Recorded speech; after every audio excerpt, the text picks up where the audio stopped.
오늘은 복음 21강 제자는 별개의 헌신된 집단이 아니다 라는 말씀을 드립니다. 이제까지 설교들에서 우리는 예수님이 요구하신 제자도에 대해서 살펴보았습니다. 여기서는 이것을 좀 더 상세하게 검토할 것입니다.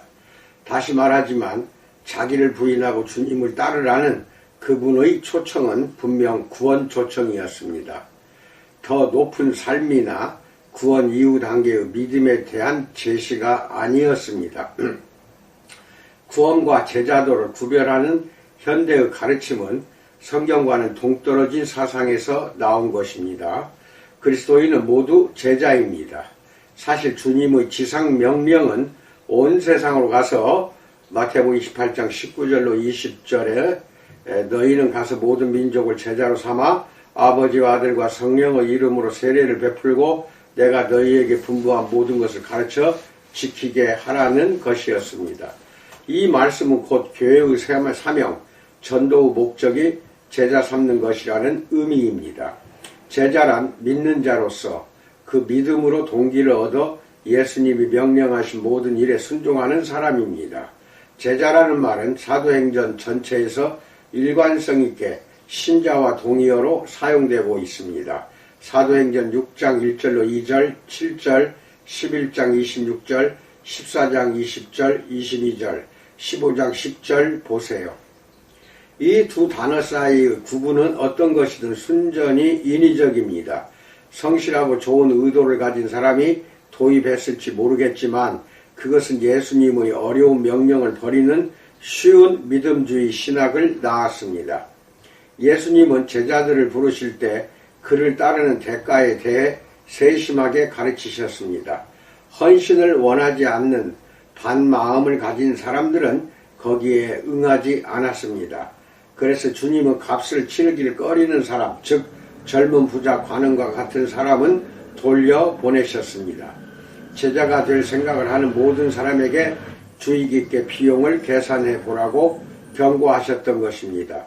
누가복음 14장 28절로 30절에서 너희 중의 누가 망대를 세우고자 할진대 자기의 가진 것이 준공하기까지에 족할는지 먼저 앉아 그 비용을 계산하지 아니하겠느냐.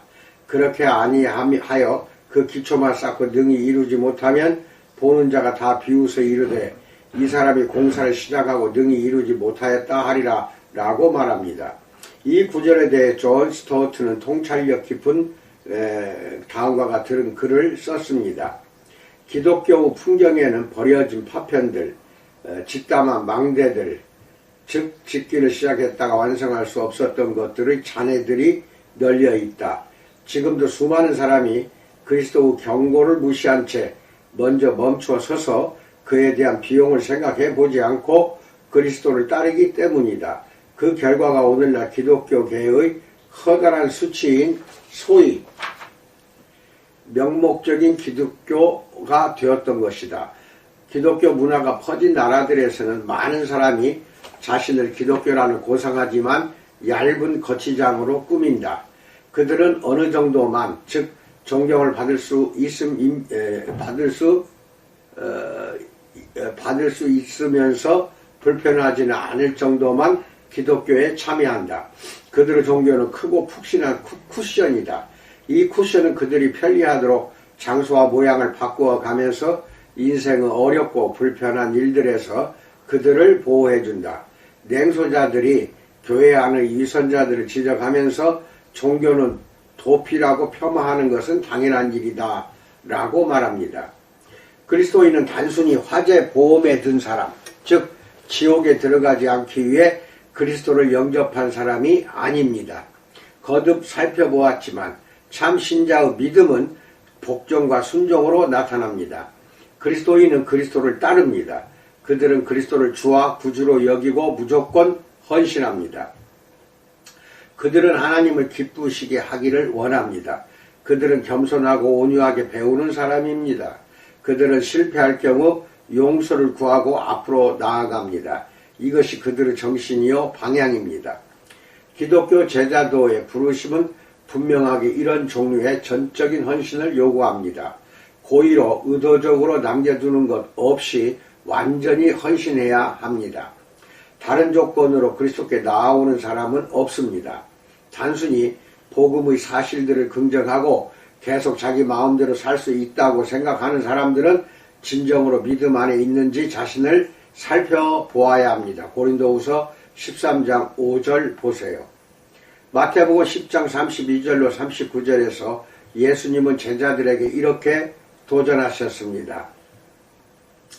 이 구절은 여러분이 일시 정지하고 지금 찾아서 읽으신 다음에 강의를 듣기 바랍니다. 찾아보세요. 여기서 주님은 제자도 대가에 대해 가능한 한 가장 분명하게 이야기하셨습니다.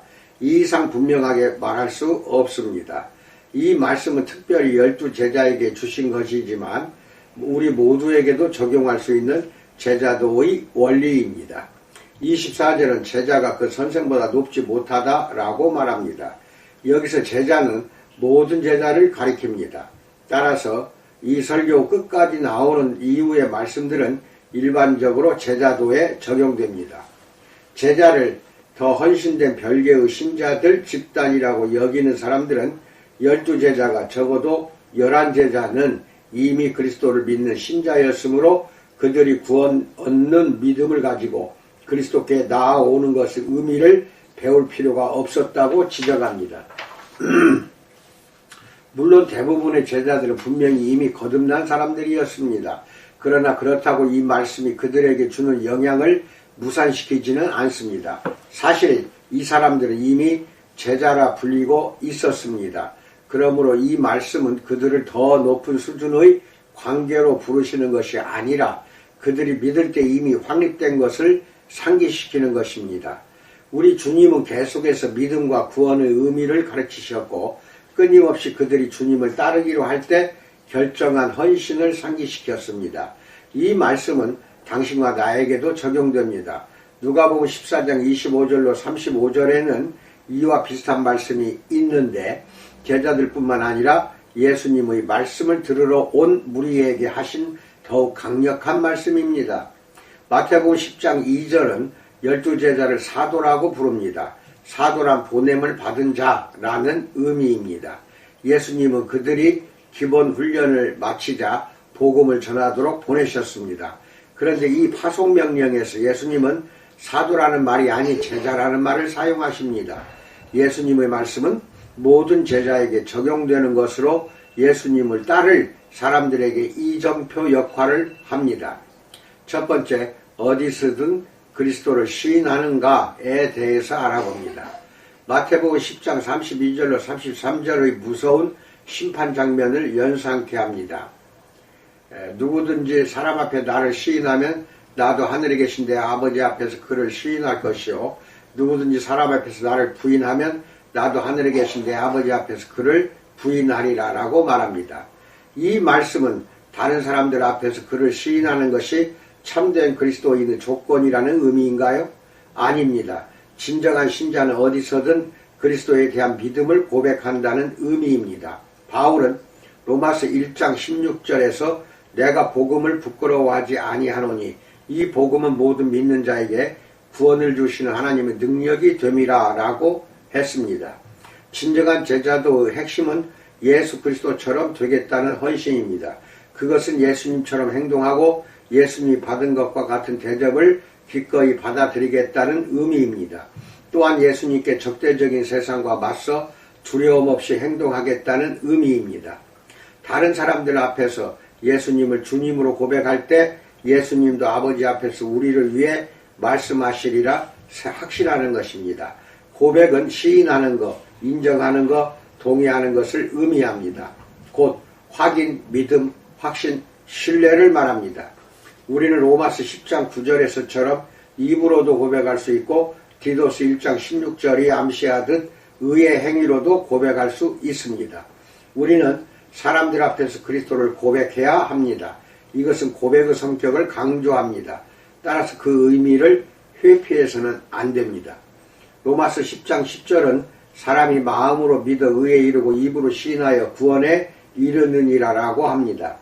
만일 마음이 진심으로 믿는다면 입이 열심히 고백할 것입니다. 고백은 단순한 인간의 행위가 아닙니다. 고백은 하나님이 자극하고 힘을 주시는 것으로 믿는 행위에 뒤따르지만 분리될 수 없습니다. 다시 말하지만 고백은 참 믿음의 특징이지 구원에 따르는 조건이 아닙니다. 요한일서 4장 15절은 누구든지 예수를 하나님의 아들이라 시인하면 하나님이 그의 안에 거하시고 그도 하나님 안에 거하느니라 라고 합니다. 참된 그리스도인의 표시란 무엇입니까? 예수를 하나님의 아들로 고백하는 것입니다. 그렇다고 제자는 항상 주님 편에 설 수 있다는 의미는 아닙니다. 베드로는 주님이 배신당하던 밤 3번이나 주님을 부인했습니다. 또 바울은 최고 제자였으며 에베소 교회의 목회자였던 디모데는 어떠합니까? 탁월한 목회 은사를 가졌던 이 헌신된 젊은이는 제자의 모델이었습니다. 그러나 그도 일시적으로 영적인 기능장애를 겪거나 두려움에 빠졌습니다. 그래서 바울은 디모데에게 부끄러워하지 말라고 편지를 보내야 했습니다. 디모데후서 1장 8절 보세요. 일순간 실패했다고 해서 제자의 신임장을 상실하지는 않습니다. 우리는 모두 생각보다 다 자주 사람들 앞에서 그리스도를 고백하는 일에 실패합니다. 그러나 우리가 신자라면 의도적으로나 계획적으로 항상 믿음을 감추지 않습니다. 아리마대 사람 요셉은 사도 요한에게 은밀한 제자라 불렸지만 예수님이 십자가에 못 박혀 죽으신 후 담대하게 총독 빌라도에게 가서 예수님의 시체를 달라고 했습니다. 요한복음 19장 38절 보세요. 그리스도는 하늘에 계신 아버지 앞에서 우리를 시인하겠다고 하셨습니다. 마태복음 10장 32절 보세요. 이 말은 무슨 뜻입니까?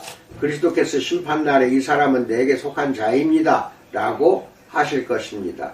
주님은 그에게 충실한 사람에게 그의 충실함을 확인시켜 주실 것입니다. 그 반대의 경우도 있습니다.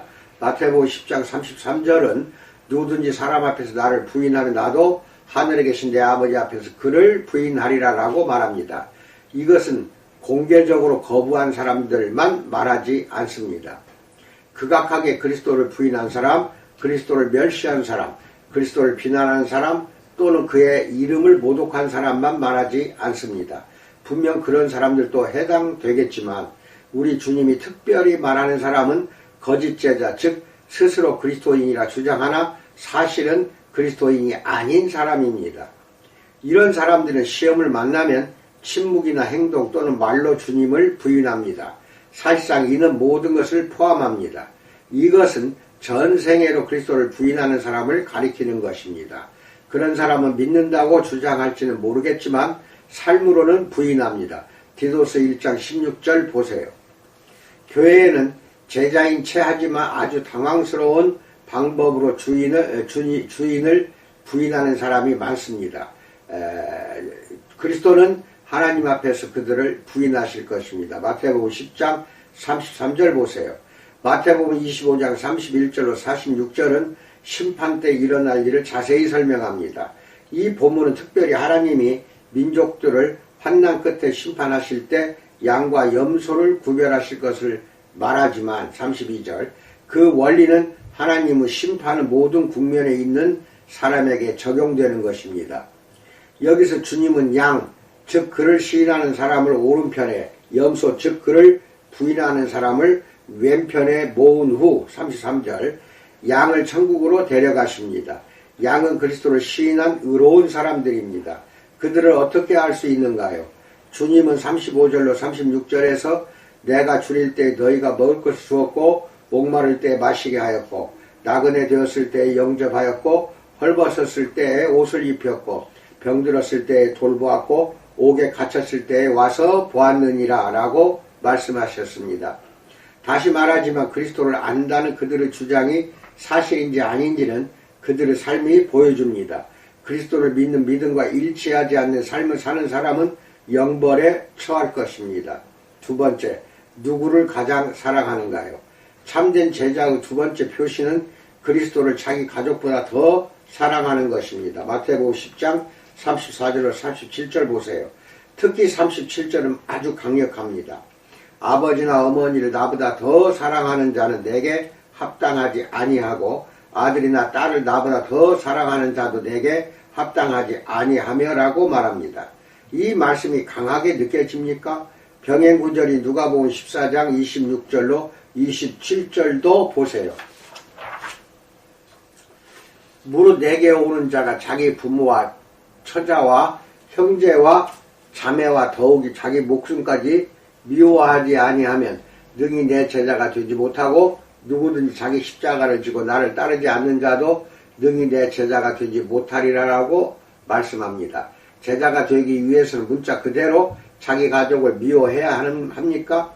이 말씀 분명 출애굽기 20장 12절 내 부모를 공경하라 또는 아내를 사랑하라는 하나님의 명령 에베소 5장 25절 등을 어기라는 의미로 가족을 미워하라는 것이 아닙니다. 이 본문의 핵심구는 더욱이 자기 목숨까지 누가복음 14장 26절에서 말하는 자기 목숨까지가 핵심 구절입니다. 주님은 우리가 무조건적으로 주님께 충성할 것을 요구하십니다. 특별히 자기 가족보다 더 특별히 자기 목숨보다 더 주님께 충성할 것을 요구하십니다.